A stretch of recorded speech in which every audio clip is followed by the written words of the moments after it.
Masmavi Mutfakta'ya hoş geldiniz. Sevgili arkadaşlarım, bugün sizlere günlerce kıyır kıyır kalan bir nefis bir kalbura bastı tarifim var. Hemen başlıyorum. İyi seyirler dilerim. Tarifimize ilk olarak şerbetimizi hazırlayarak başlayalım. 3 su bardağı şeker, 3 su bardağı su, yani arıtılmış su, musluktan değil de içme suyu, 1 dilim de limon ekleyip ocağa alalım. Şerbetimiz ocakta kaynamaya başladıktan sonra orta dereceye kısıp 4 maksimum 5 dakika kaynatıp hemen kenara ılınmaya alabiliriz. Çok fazla kaynatmayın. 4-5 dakika yeterli. Şerbetimiz hazır. Kenara ılınmaya alabiliriz. Hamurumuz için gerekli malzemeler: 1 tane yumurta, yarım su bardağı sıvı yağ. Bu arada hemen belirteyim, bütün malzemeleri gram olarak da açıklama bölümüne yazacağım. Yarım su bardağı yoğurt. Bu arada dikkatinizi çekerim, yoğurt oldukça katı, çok sulu değil. 1 paket vanilya, 1 fiske tuz. Bu malzemelerimizi şöyle spatulamızla kabaca bir karıştıralım. Yarım su bardağı irmik. 1 tatlı kaşığı kabartma tozu. Gördüğünüz gibi şöyle hafif tepeli 1 tatlı kaşığı kabartma tozu ilave ettim. Yine çok güzel bir şekilde karıştıralım. Bakın, kabartma tozunu ekleyince hamur nasıl böyle köpük köpük bir kıvam aldı. 125 gram oda ısısında yumuşamış tereyağı veya 125 gram margarin de kullanabilirsiniz. Ama tavsiyem tereyağı kullanmanız. Ve unumuzu ekleyerek hamurumuzu yine spatula ile kabaca toparlayıp yoğurmaya başlayalım. Toplam un miktarı bende 2,5 su bardağı tam denk düştü sevgili arkadaşlarım. Bu arada benim dünkü tarifimde, dün çekimimde rende yaparken elimi yaraladım. Yara var, o yüzden eldivenle yoğuracağım bugün.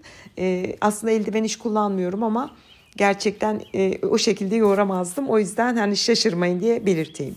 Hamuru yoğurmaya başladım. Bu kısmı hiç kesmedim. Çünkü yorum olarak yazmıştınız, hamuru toparlayamıyorum veya kontrollü un eklemek ne demek? Bakın şimdi şöyle bir toparlıyorum. Elimle sıkarak yoğurdum. Ama çok cıvık, daha bunu hissediyorum. Hemen kenardaki undan birazcık gördüğünüz kadar serpip tekrar yoğurmaya başladım. Ve bu kıvama getirdim. Yani bu kıvama gelmesi 2,5 su bardağı tam denk düştü. Tatlımızın kıvamı şöyle size detaylı göstereyim. Orta yumuşaklıkta, ele yapışmayan bir hamur elde ettik. Hamurumuz hazır. Şimdi şekil vermeye başlayabiliriz. Tatlımızın içine harç olarak 1 su bardağı da ceviz kullanacağım. Fındık da kullanabilirsiniz. Biraz iri kıyılmış olursa iyi olur. Bu arada sevgili arkadaşlarım, ben hepsini tarttım. Her bir tatlı 25 gramlık bezeler aldım. Bütün bezeleri önce böyle 25 gram olarak böldüm. Daha sonra bezeleyerek hazırladım. Şekil vermek için böyle bir hiyale kullanacağım. Hani tencerelerin altına eklediğimiz. Varsa böyle bir şey kullanın veya bir salata süzgeci olur. Veya hiçbir şey mi yok, normal bu şekilde açıp kapatın, tepsiye dizin, hiç önemli değil. Yani çok lezzetli bir tatlı. Hani mümkünse şekil verin. Vermeseniz de lezzet bence çok önemli. Şöyle elimle biraz açtım. İçine cevizi ekleyip kapattım. Burada dikkat etmeniz gereken husus, kapatırken içinde hava boşluğu kalmasın. Yani kapatırken böyle hava bırakmadan kapatın ki sonra çatlamalar, yarılmalar olmasın. Kapattım. Daha sonra da az önce farklı bir isim söylemişim. Nihale oluyor bunun ismi. Nihaleye böyle düzelttim. Kapattığım kısım yukarı bakacak şekilde tepsiye dizdim. Tekrar gözünüzden kaçmıştır diye bir kez daha göstermek isterim. Her bir bezeyi elimle açıyorum. 1 tatlı kaşığı ceviz ilave edip kapatıyorum. Nihalenin üzerinde şekil vererek tepsiye diziyorum. Çok güzel bir şekil. Bu nihaleleri her yerden de temin edebilirsiniz. Ama bir salata süzgeci de aynı işlemi görür. Ve bütün bezeleri aynı işlemle yaparak tepsiye dizdim. Bu arada tepsiyi daha önceden yağlamadım. Yani normal tepsiye diziyorum. Tatlımız fırına gitmek için hazır. Önceden ısınmış alt üst ayar 170 derece fırında 40-45 dakika pişmeye gönderdim. Bu tarz alüminyum tepsiler altını geç kızartır. Sevgili arkadaşlarım, böyle alt taban yani alt rafa vermenizi tavsiye ederim. Tatlımız pişerken fırından çıkarınca hemen üzerine vermek için bir mutfak havlusunu soğuk suyla böyle sıkmadan iyice ıslatın. Ve tatlımız 40 dakika fırında pişti ve o kaynar haliyle havlunun üzerine bırakıyoruz. Bunu yapmamızın sebebi, tepsiyi soğutuyoruz. Tatlımızın kıyır kıyır olması için. Onu nasıl böyle ıslak havluya bıraktığınızda tepsinin tabanı direktman soğuyor zaten. Bir 5 dakika bekleyin. Daha sonra şöyle bir bezi oradan alıp bir tahtanın üstüne verebilirsiniz. Bakın sevgili arkadaşlarım, şimdi tepsiyi tutabilirsiniz. Yani tatlıları da elinize aldığınızda eliniz yanmayacak şekilde olacak ama kaynar olacak. Ama eliniz yanmayacak. Şimdi şerbeti verebiliriz. Şerbetimiz de ılık. Tatlımız da bir fırından çıktıktan 7 dakika sonra diyebilirim.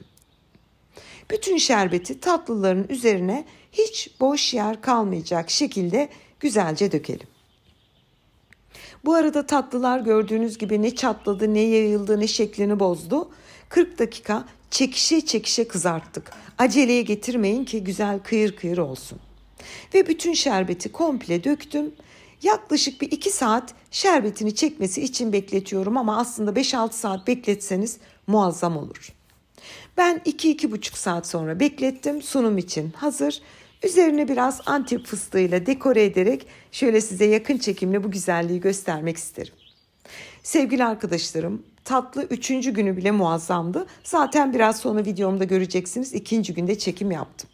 Hemen şöyle bir tane alıp size gösteriyorum ve büyük bir zevkle doku testine geçiyorum. 2,5 saat önce şerbetini döktüm. Şahaneydi. Yani ben bu tatlıyı sevgili arkadaşlarım bizim gelinimizde yedim. Ve hemen tarifi vermelisin dedim. Kendisine de buradan çok teşekkür ediyorum. Mükemmel bir lezzet. Bakın sevgili arkadaşlarım, videoda görüyor musunuz bilmiyorum ama şerbetini çekmedi sanmayın. Şu an şerbetini her tarafı komple çekti, bakın.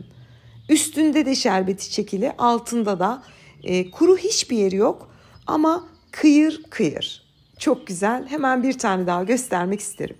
Ama bu tarz irmikli tatlılarda bakın şerbeti nasıl çekmiş. Üst tarafı da görüyorsunuz. 2,5 saatte. Ama kıyırlığını da böyle çatalla böldüğümde görüyorsunuz. Lütfen denediğinizde yorum olarak bildirin. Ben siz tariflerimi yapıp gelip bir de yorum bırakıyorsunuz ya. İşte o yorumları okuduğumda dünyalar benim oluyor. Lütfen yorum bırakın, çok mutlu olurum. Ben şimdi bu şekilde size bir test ettim 2 defa 2,5 saat sonra. Bir de ertesi gün, bakın sevgili arkadaşlarım, bu da ertesi gün irmikli tatlılarda ertesi gün, diğer gün daha bir kıvamını alır ve güzel olur. Hemen kıyırlığına lütfen dikkat edin. Hiçbir yumuşama yok ama komple şerbetini çekmiş, şahane bir kalbura bastı. Yani ben tadını da bildiğim için size nasıl övsem tarifi deneyin diye bilemiyorum. Tarifi yapın diyorum. Şimdiden yapacak tüm arkadaşlarıma afiyet, bal, şifa olsun diyorum. Hepinize hayırlı iftarlar, hayırlı Ramazanlar. Yeni tariflerimde görüşmek ümidiyle. Hoşça kalın.